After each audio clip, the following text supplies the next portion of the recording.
Hi guys! So ngayon gusto ko nang pag-usapan natin yung ilang culture differences which is siguro alam na ng iba dyan na makapanood nito. Pero gusto kong i-share sa inyo doon sa mga hindi nakakaalam. Kaya guys, marami akong gustong i-discuss dito actually. Kaya sana subaybayan yung aking konting YouTube channel at sabay-sabay tayong mag-grow at matuto. So guys, may mga ilang culture differences tayo dito. For example, number one, yung pagtulong sa family. So dito guys, hindi uso yung tumutulong ka sa kapatid mo, tumutulong ka sa magulang mo pagdating sa financial talaga. So parang sa kanila is kanya-kanya sila. Kasi ang concept nila guys, ikaw na magulang for example, sisikapin mo na yung anak mo, bigyan mo na magandang buhay. Tapos yung anak mo naman, sisikapin na yung magiging anak niya in the future at saka yung family niya, mabigyan niya ng magandang buhay.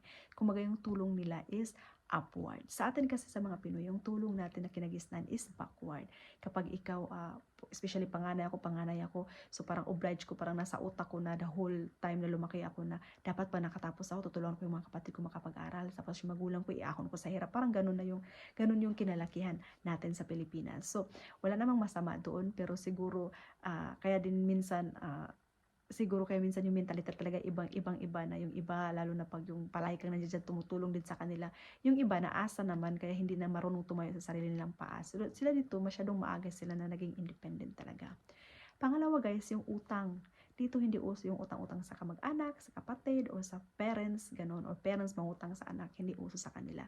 Sa kanila, pag mangutang ka sa bank. Parang ganun yung concept nila. Kasi sa bank naman din naman ganun kalakihan yung interest. At saka isa pa, for example, talagang hindi maiwasan na iwan mo yung wallet mo, tapos nasa bus stop ka, kailangan mo ng pera para sa ticket. So may nakita kang kapitbahay. So sabi mo, pautang naman ng 5 euro na iwan ko yung wallet ko.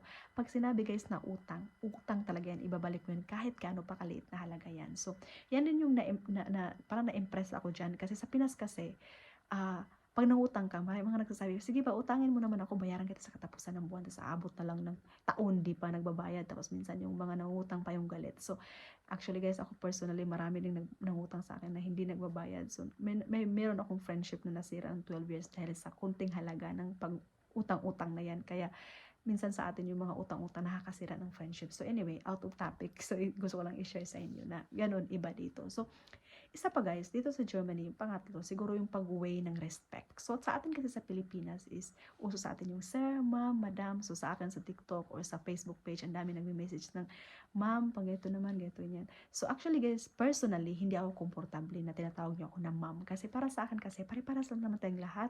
Kumakain din ako ng rice. Hello, para sa inyo. Araw-araw kumakain ng rice. Sinisip ko one day, pag nawala tayo sa mundong to, pare-paras lang tayong babalik sa lupa. Kaya hindi ako comfortable. Kaya minsan sinasabi ko sa hindi, siguro sa lahat kasi hindi nakayanan ng oras po, sinasabi ko na hanggat maaari, huwag niyo akong tawagin ng ma'am. So, Luna lang or Ate Lu. So, ganyan.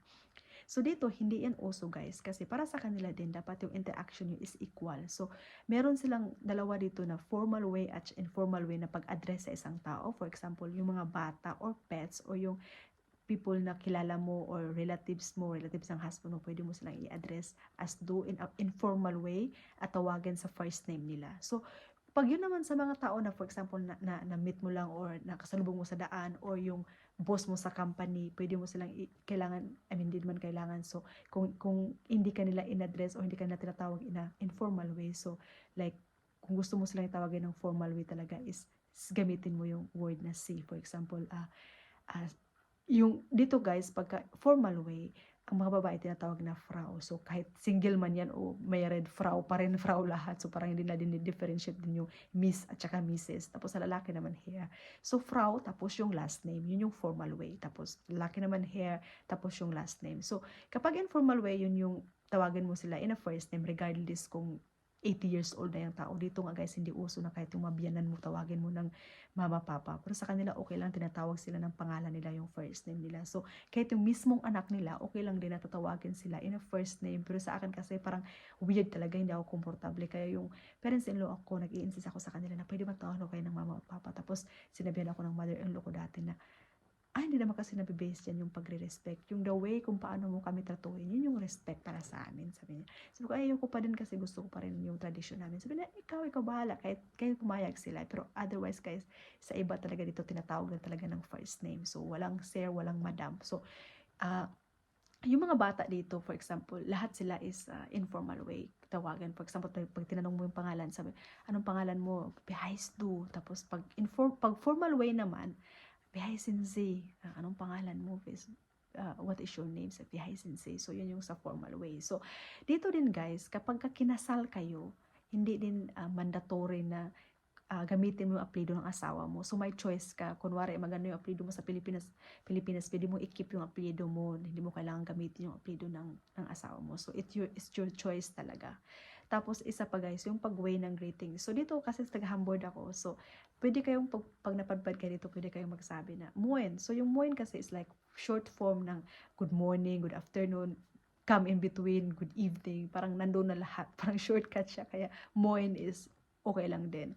Or yung way ng greetings, pag may nakasalubong ka, pwede mo na yung, hello, parang ganun lang. Hello, parang ganun lang. Tapos, yun na yung greeting sa kanila. Tapos, pag nag-meet kayo guys, for example, sa isang gathering, tapos may na-meet ka na isang tao, normally, ang way of greetings nito is handshake. Tapos, nakatingin ka sa mata, eye-to-eye contact. Tapos, if ever naman na close mo na yung tao, so maaring beso-beso, ganyan. Pero pag yung hindi pa, shake hands talaga, tsaka eye-to-eye contact. Tapos, yung mga lalaki dito, minsan nagwi-wait sila na ikaw babae yung unang mag-shake hands sa kanila. So, ganun yung way ng greetings sila dito guys. So, medyo ano pa rin, medyo masyadong formal, di ba? Pero sa kanila kasi, parang they treat everyone equally. So, kahit may yan sa work, kasi para sa kanila, kapag tinatawag mo sila ng sir at madam, parang nilalagay mo yung sarili mo na mababa kaysa kanila. So, kaya hindi sila comfortable sa kanila. Kasi para sa kanila, mas madaling magtrabaho kapag yung alam mo yung worth mo is parehas lang din sa worth ng tao na katabi mo. Yung parang alam mo sa sarili mo na hindi below yung worth mo. So kaya parang para sa kanila gusto nila na pantay-pantay lang. So yeah, pwede mo tawagin formal way yung boss mo, okay lang yun, pero hindi pa rin kailangan ng sir or madam. So, kaya guys, sana may natutunan kayo konti sa video ko. Mag-share pa ako ng ibang culture differences. Napakarami guys, hindi tayo matapos dito sa isang video. So, iksian natin ang video natin para naman hindi kayo ma-bored sa panonood ng aking video. So, sana may natutunan kayo guys sa aking video na to. At salamat sa support niyo dyan. At God bless!